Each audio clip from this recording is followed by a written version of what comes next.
हिंदी में यूपीएससी की तैयारी से संबंधित प्रोग्राम्स को देखने के लिए सब्सक्राइब करें स्टडी IQ-IAS हिंदी।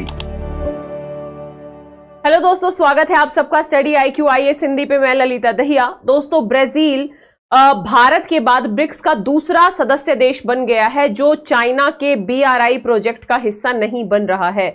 ध्यान रखिएगा, ये काफी महत्वपूर्ण है क्योंकि भारत पहले से ही BRI प्रोजेक्ट में शामिल नहीं है और कहीं ना कहीं BRI प्रोजेक्ट के कुछ पार्ट्स को, विशेष तौर पे यदि हम सीपेक जैसे जिसमें चाइना पाकिस्तान जो इकोनॉमिक कॉरिडोर की बात है, इस तरीके के कॉरिडोर्स को या परियोजनाओं को भारत अपनी संप्रभुता के खिलाफ बताता रहा है, तो ये काफी महत्वपूर्ण हो जाता है कि ब्रिक्स का एक दूसरा सदस्य देश भी चाइना की बेल्ट एंड रोड इनिशिएटिव में शामिल नहीं हो रहा है।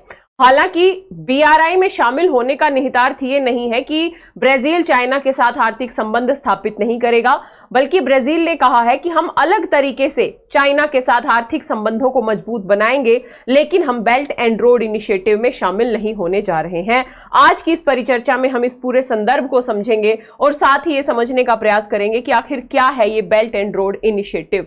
ध्यान रखिएगा, जैसा कि मैंने आपको बताया, चीन की BRI को एक बड़ा झटका देते हुए ब्राजील के तरफ से ये कहा है कि वो इस पहल में शामिल नहीं होने जा रहे हैं और ब्रिक्स समूह के वो दूसरे ऐसे देश बन गए हैं जिन्होंने BRI प्रोजेक्ट में शामिल होने से इनकार कर दिया है। ध्यान रखिएगा, यहां पे दो चीजें हैं। राष्ट्रपति हैं ब्राजील के लूला डी सिल्वा, उनके नेतृत्व में Brazil belt and road initiative में शामिल नहीं होगा, बल्कि इसके बजाय चीनी निवेशकों के साथ सहयोग करने के वैकल्पिक तरीकों की तलाश की जाएगी। यानी चाइना के साथ वो आर्थिक सहयोग बढ़ाएंगे, लेकिन अलग वैकल्पिक तरीकों से, ना कि इस BRI प्रोजेक्ट के माध्यम से। यहां पे ये कहा गया है ब्राजील की ओर से कि चीन के साथ संबंधों को एक नए स्तर पे ब्राजील लेके जाना चाहता है, लेकिन बिना किसी परिग्रहण अनुबंध पर हस्ताक्षर किए। यानी हम किसी भी अनुबंध से बंधना नहीं चाहते हैं। इसके अलावा हम चाइना के साथ जो आर्थिक संबंध है उनके विस्तार के अलग अलग विकल्पों को तलाशने की बात करेंगे। यहां पे यह समझना जरूरी है कि वर्तमान में ब्राजील और अमेरिका के संबंध भी बेहतर तरीके से आगे बढ़ रहे हैं और यहां पे अमेरिका नहीं चाहेगा कि ब्राजील जैसे देश BRI का पार्ट बने, तो कहीं ना कहीं ये अमेरिका का भी एक प्रभाव हो सकता है, जैसा कि आरोप कई विशेषज्ञों ने लगाया है। यहां पे ये ध्यान रखना जरूरी है कि चाइना इस बात पे फोकस कर रहा है कि ब्राजील जैसे देश भी BRI में शामिल हो, क्योंकि यहां पे चीनी राष्ट्रपति शी जिनपिंग की 20 नवंबर को ब्राजीलिया की राजकीय यात्रा का मुख्य बिंदु यही होना था कि ब्राजील BRI में शामिल हो, लेकिन उससे पहले ही ब्राजील ने इस पूरी की पूरी परियोजना में शामिल होने से इनकार कर दिया है। ध्यान रखिएगा, और ब्राजील में यह प्रचलित राय है वर्तमान में कि ये चीन की जो प्रमुख बुनियादी ढांचा परियोजना है, इसमें शामिल होने से ब्राजील को अल्पावधि में कोई ठोस लाभ नहीं मिलेगा और इससे संभावित ट्रंप प्रशासन के साथ उसके संबंध और भी कठिन हो जाएंगे। अतः उन्होंने बीच का रास्ता अख्तियार किया है कि हम संबंधों को व्यापक बनाएंगे, लेकिन बिना किसी संधि या समझौते का भाग बने बिना। ध्यान रखिएगा, भारत पहला ऐसा देश था जिसने अपनी आपत्तियां व्यक्त की थी और BRI के प्रति दृढ़ता से विरोध जताया था। BRI शी जिनपिंग की प्रिय परियोजना है दोस्तों। इसका उद्देश्य है बुनियादी ढांचा परियोजनाओं के निर्माण में निवेश के माध्यम से चीन के वैश्विक प्रभाव को बढ़ाना। सबसे पहले यदि हम बात करें, यह है पूरा का पूरा BRI प्रोजेक्ट, जिसमें बेल्ट वाला जो प्रोजेक्ट है वो स्थलीय मार्गों से चाइना को जोड़ेगा, है ना। चाइना के स्थलीय मार्गों को देश के विश्व के अलग अलग हिस्सों से जोड़ेगा, और जो इसका रोड इनिशिएटिव है ये मैरीटाइम रूट को दिखाता है कि किस तरीके से अलग अलग जो समुद्री क्षेत्र हैं उनको चाइना से जोड़ा जाएगा और चाइना के वैश्विक प्रभाव को इस निवेश परियोजना के माध्यम से बढ़ाया जाएगा। यानी वन बेल्ट भूमि आधारित सिल्क रोड इकोनॉमिक बेल्ट को संदर्भित करता है।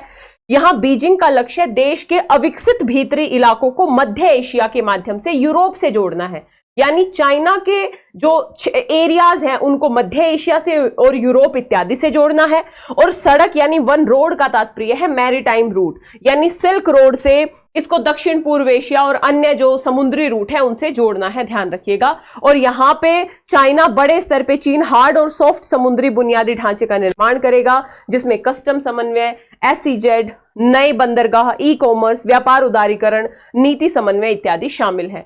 इसी परियोजना को हम बेल्ट एंड रोड इनिशिएटिव के तौर पे जानते हैं। जैसा कि मैंने आपको बताया कि भारत इसका विरोध करता रहा है, विशेष तौर पे चीन द्वारा पाकिस्तान के कब्जे यानी पीओके के से होकर जो 60 अरब डॉलर की लागत से सीपैक बन रहा है, चाइना पाकिस्तान इकोनॉमिक कॉरिडोर बन रहा है, उस पे भारत ने अपना जबरदस्त विरोध भी जताया था, क्योंकि ये भारत की संप्रभुता का उल्लंघन है। और ये बीआरआई की परियोजना, जो प्रमुख परियोजना बताई जा रही थी सीपैक, भारत बीआरआई परियोजनाओं की मुखर आलोचना करते हुए कहता है कि इन्हें सार्वभौमिक रूप से मान्यता प्राप्त अंतरराष्ट्रीय मानदंडों, है ना, सुशासन और कानून के शासन पर आधारित होना चाहिए।